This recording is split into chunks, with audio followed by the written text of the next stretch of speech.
নমস্কার, আপনারা দেখছেন রাখি ক্রিয়েশন। সাথে রয়েছি আমি রাখি। রাখি ক্রিয়েশনের আরও একটি নতুন রেসিপি ভিডিওতে আপনাদের স্বাগত। রাখি ক্রিয়েশন, রোজ কিছু নতুন হোক। তাই আজ একটা নতুন রেসিপি নিয়ে হাজির হয়েছি, তবে এটা একটু ভিন্ন ধরনের। লাউ তো আমরা সবাই খেয়ে থাকি, আর আজ সেই লাউ দিয়েই তৈরি হবে একটা লাউয়ের রায়তা। আমি এর নাম দিয়েছি লাউয়ের পরিপাটি রায়তা। পরিপাটি রায়তা, চলুন কিভাবে পরিপাটি রায়তা তৈরি করব সেটি দেখে নিই। প্রথমেই লাউয়ের পেছন দিকের অংশটা আমি এখানে ব্যবহার করেছি, কারণ সামনের দিকের অংশে বীজ থাকে অনেক সময়, তাই পেছনের অংশটাই গ্রেট করতে সুবিধে হয়। নিয়েছি আমি এখানে 1 কিলো পরিমাণ লাউয়ের অর্ধেকের থেকে একটু কম, সেটাকেই খোসা ছাড়িয়ে গ্রেট করে নিয়েছিলাম। এখন হালকা একটু লবণ দিয়ে এটাকে সেদ্ধ করে নিতে হবে। জল ফুটে যাওয়ার পর মিনিট 2 ফুটিয়ে নামিয়ে নেব। তারপর এটাকে জল থেকে তুলে নেব। সুন্দর করে নাড়াচাড়া করতে করতে এটাকে একটু ফুটিয়ে নিলাম। মিনিট 2 ঘড়ি ধরে 2 মিনিট ফোটালেই কিন্তু সেদ্ধ হয়ে যাবে। যেহেতু একদম পাতলা পাতলা করে কেটে নিয়েছিলাম, তাই খুব বেশি সময় কিন্তু লাগবে না। এখানে আমি গ্যাসের আঁচ বন্ধ করে এবার এটাকে ঠান্ডা করতে দেব।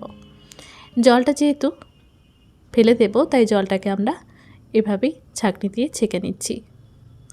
এখন হালকা একটু চামচের সাহায্যে প্রেস করে বাকি জলটাও আমরা বের করে নেওয়ার চেষ্টা করব। যতটা পারা যায় জলটাকে এখানে বার করে নিতে হবে। চাইলে ভারী কিছু এর ওপর চাপিয়ে দিলে সেক্ষেত্রেও কিন্তু সুন্দরভাবে জলটা ঝরে যাবে। এভাবেই এটাকে ঠান্ডা করতে দেব। ঠান্ডা হয়ে গেলে বাকি কাজ করব। ততক্ষণ আমরা দইটাকে রেডি করে নিই। এবার এখানে একদম চিল দই নিতে হবে। জাস্ট ফ্রিজ থেকে বের করেই দইটা আমরা ব্যবহার করব। সুন্দর করে দইটা নিয়ে নেব। আমি এখানে ব্যবহার করব 200 গ্রাম মতো টক দই। আপনারা আপনাদের প্রয়োজন অনুযায়ী সেটা বাড়িয়ে বা কমিয়ে নিতে পারেন। এবার এই দইটার মধ্যেই দিয়ে দেব বিট লবণ, আর সাথে দিয়ে দেব একটু চিনি। স্বাদটা ব্যালেন্স করার জন্য চিনিটা দেওয়া। আপনারা চাইলে কিন্তু নাও ব্যবহার করতে পারেন, বা চিনির পরিবর্তে মধু বা গুড় যা কিছু ব্যবহার করা যেতে পারে। সুন্দর করে দইটাকে একটু ফেটিয়ে নিচ্ছি। এইভাবেই দইটাকে ফেটিয়ে নিতে হবে মিনিট 2। ভালোভাবে যখন দেখা যাবে কোনো রকম লাম্পস নেই দইটার মধ্যে, চিনিগুলো গলে গেছে, তখন আমরা দিয়ে দেব ঠান্ডা করে রাখা সেদ্ধ লাউটা। এবার তার উপরেই দিয়ে দেবো সামান্য পরিমাণে পেঁয়াজ এবং কাঁচা লঙ্কা কুচো, যাতে স্বাদটাও ব্যালেন্স হয় আর পেঁয়াজটা দইয়ের সাথে খেতে বেশ ভালো লাগে। যেহেতু রায়তা, তাই একটু পেঁয়াজের ছোঁয়া থাকলে মন্দ লাগে না। সুন্দর করে এবার মিশিয়ে নিতে হবে।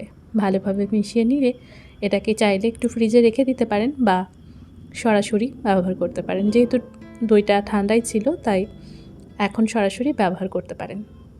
ওপর থেকে সামান্য একটু শুকনো লঙ্কা আর সর্ষের তেলের মধ্যে একটু ভেজে নিয়েছিলাম, সেটাকেই দিলাম। এবার এটাকে ডেকোরেশনের জন্য হালকা একটু ভাজা জিরের গুঁড়ো ছড়িয়ে দিচ্ছি ওপর থেকে, যাতে দেখতে সুন্দর হয়। সামান্য একটু লঙ্কার গুঁড়ো দিয়েও এটাকে সাজিয়ে নিলাম।